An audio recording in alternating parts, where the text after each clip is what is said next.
The Legend of the Amalona Solutions. Eternal doom was coming. For the last 100 years, the great kingdom of Amalona had been ruled with the iron fists of King Amma and the gentle hands of Queen Alona.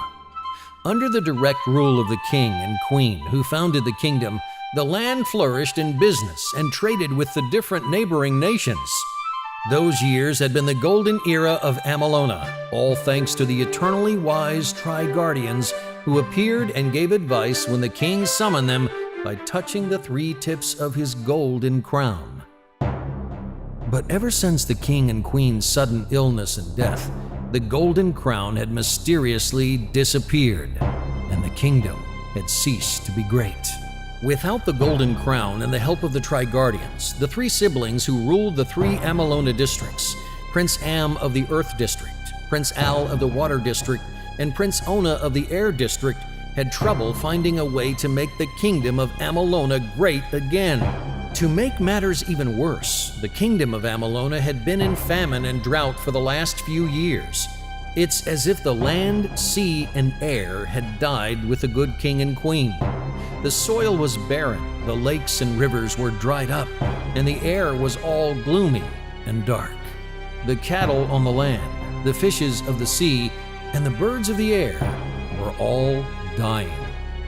The kingdom of Amalona was no longer the kingdom it once was, and the neighboring nations refused to do business, trade, or help them in their dire need.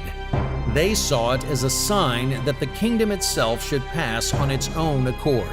The worst part is that the very people of Amalona that the king and queen loved with all their hearts were getting discouraged, desperate, and dying too. Farmlands, fishing boats, and even homes had been abandoned. When the kingdom's economy thrived, the people thrived. When it died, the people died with it too. So the three siblings set out on a royal quest to reclaim the golden crown from the lair of the only guardians who could help them save their kingdom from extinction. They braved all trials and weathered all the elements. They ate and survived with whatever little food the land offered. They drank and bathed in the little oasis they found in the vast desert wasteland. They only stopped to catch their breath and to sleep underneath the blanket of stars that lit up the night sky. There was no mountain too tough, no ocean too deep, and no sky so high that they did not conquer to find the sacred temple of the Golden Crown. Eventually, after years of struggle, they found what they'd been searching for, the Tri-Guardian's lair. And, to their relief, right in the middle, surrounded and almost concealed by a blinding glow of light, was their father's golden crown. Each of them touched one of the three tips of the golden crown and summoned the presence of the powerful Amalona Tri-Guardians to help them find a solution to their impending doom. After years of restful slumber, the spirits of the Amalona Tri-Guardians had been summoned. They had been awakened for the first time since they helped the king and queen establish the kingdom and brought it to the highest economic prominence throughout the world.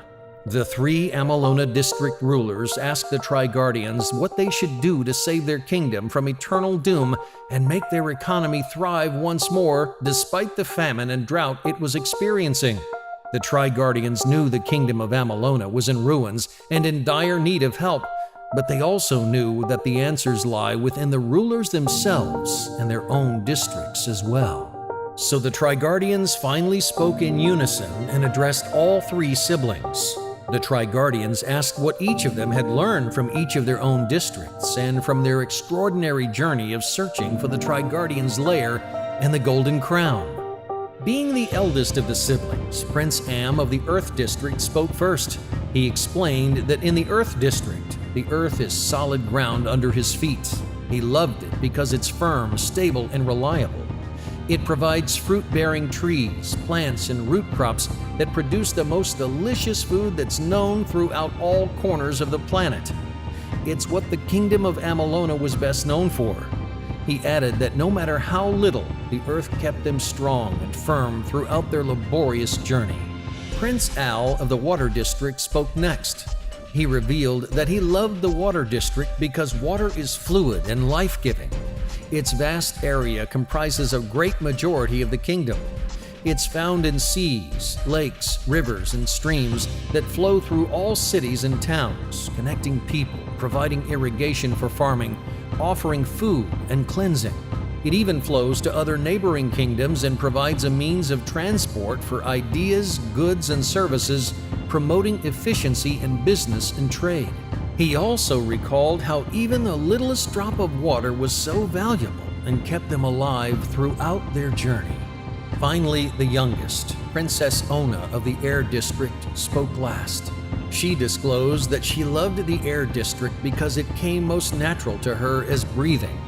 Up in the air is the home of the birds, the clouds and the rain, the powerful lightning and thunder, the celestial beings like the sun, moon, and stars. Air is almost unseen, yet it's everywhere. It's almost taken for granted, but it's the most valuable element of all. It penetrates every living being while still remaining unnoticed. She recalled how stopping for a breath of fresh air on their journey and sleeping underneath the still, cold night air glittered with stars was enough to rejuvenate them in their journey. When the three Amalona district rulers had finished speaking their piece, the Tri-Guardians spoke one final time and no more. The Guardian of the Earth said, "Earth is strong, solid, and stable. So must your identity be."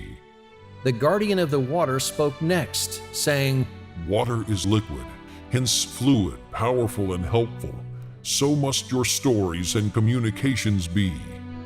And finally, the Guardian of the Air spoke last. "Air is even more fluid and as valuable as water. It is simply indispensable yet unnoticed. So must your structures be." Then there was silence. A deafening silence. Not dead silence, but one that seems to be brimming with renewed hope and life. The three rulers didn't expect this kind of advice from the Tri-Guardians, but the Tri-Guardians' wisdom and enlightenment lit up their passion and stirred their brilliant minds to come up with creative solutions for their kingdom's problems. Prince Am realized that when they do business with other kingdoms, they must see beyond the problems and weaknesses like drought and famine, and speak about the real wealth and strength of the people. The great culture of the kingdom, the people's talents, skills, and abilities are not tainted by famine or drought. They should tell of their strengths and share the story of the greatness of their people to provide top-quality goods and services to other nations. Prince Al discovered that when they do business with other nations, they must learn to flow with the tide of times and offer products and services other nations need at present. They must learn to communicate well and reach out into every town, city, and neighboring nations and participate in their lives. To be one, to be engaging, to offer valuable help and information. They must learn to flow everywhere and connect with people. Princess Ona understood that when they build structures, these must work naturally and automatically, just like breathing. Like air, anything they build must deliver its value without drawing attention to itself. It is most efficient and effective when people don't even notice it's there, but it gets the job done. Inventions must do their tasks with the least interference from people, making it solve problems by being simple, scalable, and essential. They all have learned from the Tri-Guardians, from the natural elements around them, but they also have learned from their own experiences and their own selves too. In honor of their parents, the kingdom, and their own journey, from then on, the three district rulers called this Amalona Solutions. Suddenly, Ambrose, Alfred, and Luna wake up refreshed, as if from a deep and millennium-long sleep. They find themselves in the meeting room of their company's marketing department. They had slept through the night trying to find a way to grow their business, and now it's as if they know the answers. Branding and storytelling must be strong, solid, and stable, just like Earth. Social media and content marketing must be flowing, powerful, and helpful, just like water. Technology and automation must be simple, scalable, and essential, just like air. They wondered how they knew all this. Then they saw it. Right in front was a huge revelation. It was projected from their laptop onto the projector screen that almost covered the entire front wall of the room. There was a large image with 3 tips on top, the golden crown.